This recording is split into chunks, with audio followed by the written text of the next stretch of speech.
Otoritas Perdagangan Amerika Serikat telah menetapkan tarif tinggi terhadap sebagian besar sel surya yang diimpor dari Asia Tenggara. Ya, produk panel surya dari Kamboja dikenal tarif sangat tinggi, yakni lebih dari 3.500%, karena produsen di negara tersebut memilih untuk tidak bekerja sama dalam penyelidikan Amerika Serikat.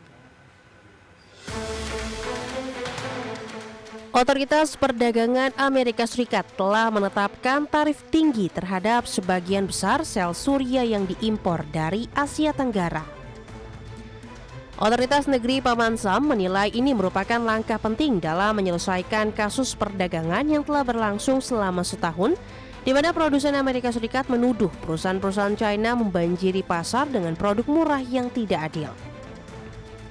Kasus ini diajukan tahun lalu oleh Hanwha Ki-Sales dari Korea Selatan, First Solar Inc. yang berbasis di Arizona, serta beberapa produsen kecil lainnya dengan tujuan melindungi investasi miliaran dolar di sektor manufaktur surya dalam negeri.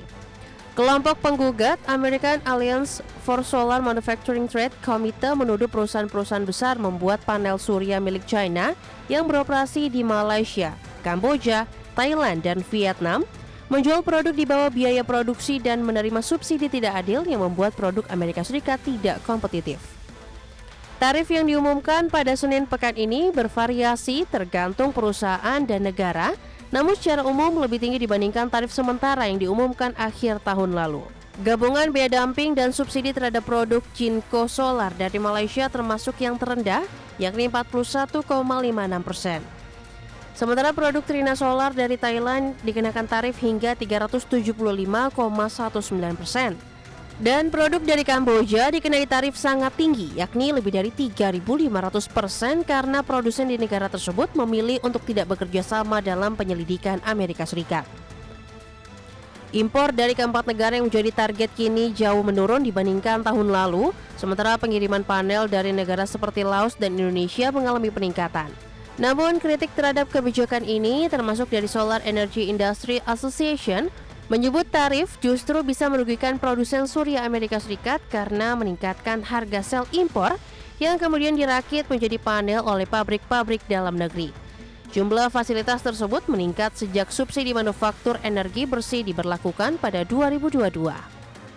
Berbagai sumber, IDX Channel.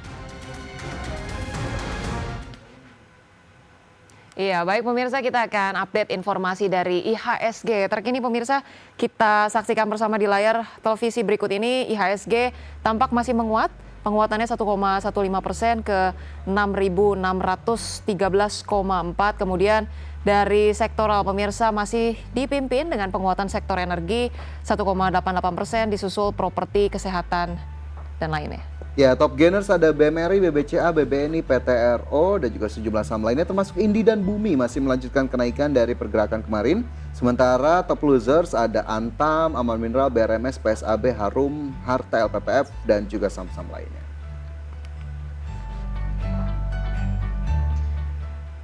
Baik pemirsa, 60 menit sudah kami menemani Anda dalam Market Buzz dan semoga pembahasan hari ini dapat menjadi referensi dan sumber informasi untuk Anda. Ya, dan tetap perbaharui terus informasi Anda hanya di IDX Channel, your trustworthy and comprehensive investment reference. Jangan lupa saksikan program IDX First Session Closing yang akan tayang pada pukul 12 waktu Indonesia Barat. Dan karena urusan masa depan harus terdepan, aku investor saham. Saya Fajar Royon dan rekan saya. Dan saya Rosalincu, pemirsa, kami pamit undur diri. Terima kasih dan Sampai jumpa.